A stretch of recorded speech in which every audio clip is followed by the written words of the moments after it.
Kisah Nabi Sulaiman alaihi salam. Kisah ini disebutkan dalam Al-Quran Surah An-Naml ayat 16 hingga 44.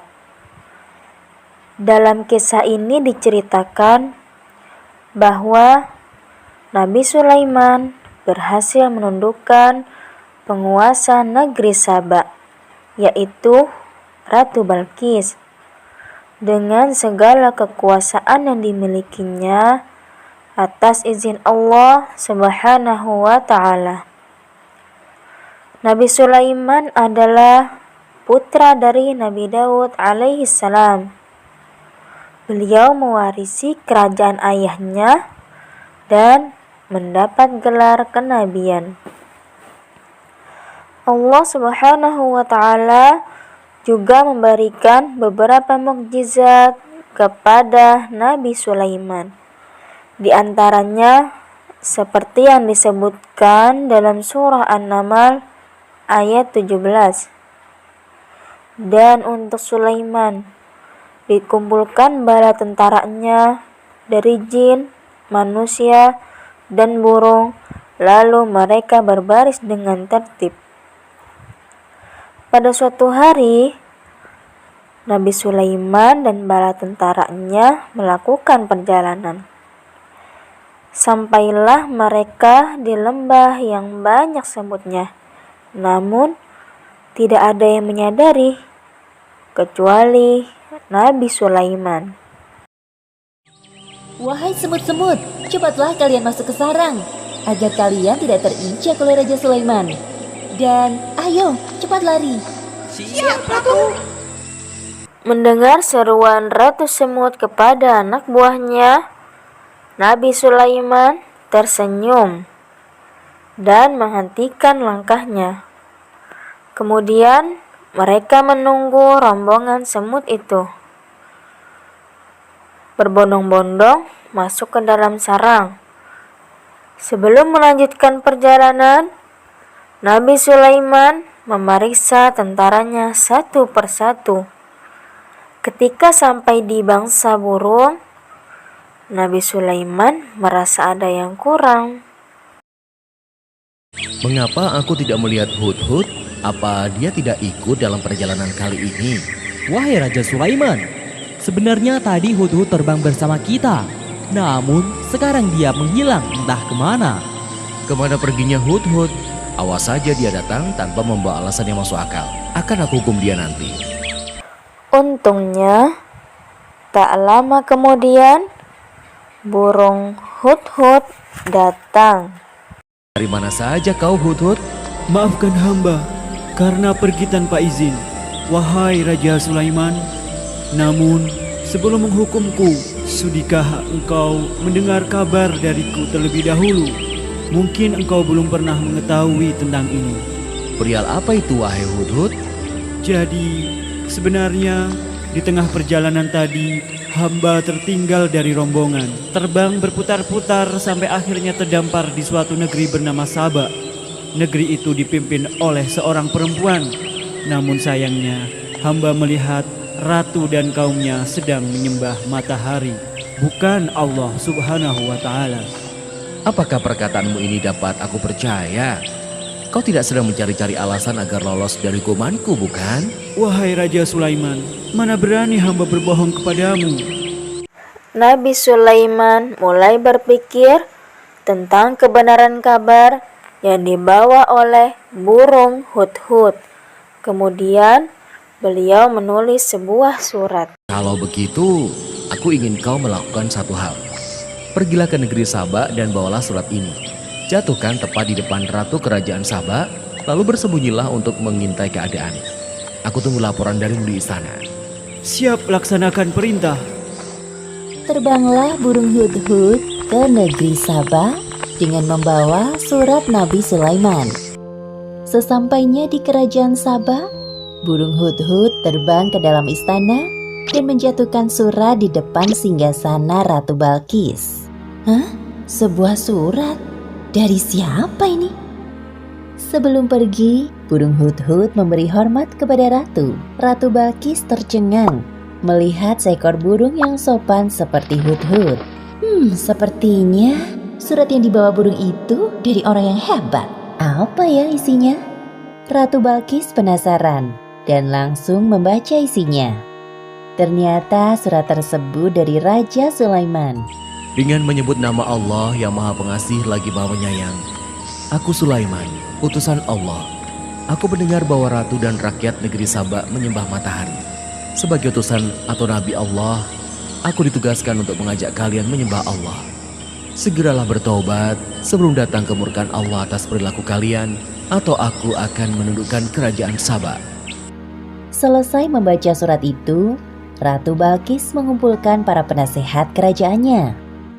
Wahai para penasehatku, aku mendapatkan surat dari raja bernama Sulaiman. Bacalah surat ini dan katakan pendapat kalian. Ratu Balkis memberikan surat dari Raja Sulaiman kepada para penasihatnya. Setelah membaca surat, raut wajah mereka tampak marah. Jadi, apa pendapat kalian mengenai isi surat ini? Sepertinya Raja Sulaiman mengajak kita untuk berperang. Kita jangan mau tunduk kepadanya. Jika kita tidak mau menuruti perintahnya, pasti dia akan memerangi kerajaan Saba. Namun jangan khawatir wahai ratu, pasukan kita siap jika harus berperang melawannya. Yang hamba pernah dengar, beliau adalah seorang raja yang memiliki kekuasaan tidak terbatas. Manusia, jin, dan bangsa burung tunduk kepadanya. Semua keputusan kami serahkan kepadamu, wahai Ratu Balkis. Ratu Balkis mulai berpikir, bagaimana cara menghadapi Raja Sulaiman? Ia tidak mau bertindak gegabah. Apalagi musuhnya kali ini bukan orang sembarangan. Wahai penasehat, aku ada ide. Besok, aku akan mengirimkan hadiah yang banyak dan mewah untuk Raja Sulaiman. Kita lihat tanggapannya.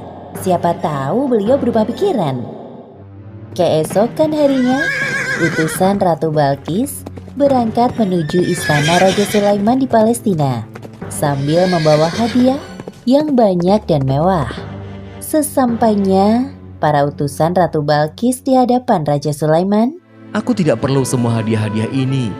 Apa yang Allah SWT berikan kepadaku lebih dari semua ini. Pulanglah kalian, katakan kepada Ratu Balkis, apabila dia dan rakyat Saba tidak mau menyembah Allah, maka aku dan bala tentaraku akan menghancurkan kalian. Baik, wahai Raja Sulaiman, akan kami sampaikan pesanmu kepada ratu kami. Kedua utusan ini pulang dengan perasaan sedih dan takut. Mereka segera melaporkan apa yang terjadi dan pesan dari Raja Sulaiman. Kemudian Ratu Balkis mencari cara lain untuk menghadapi Raja Sulaiman.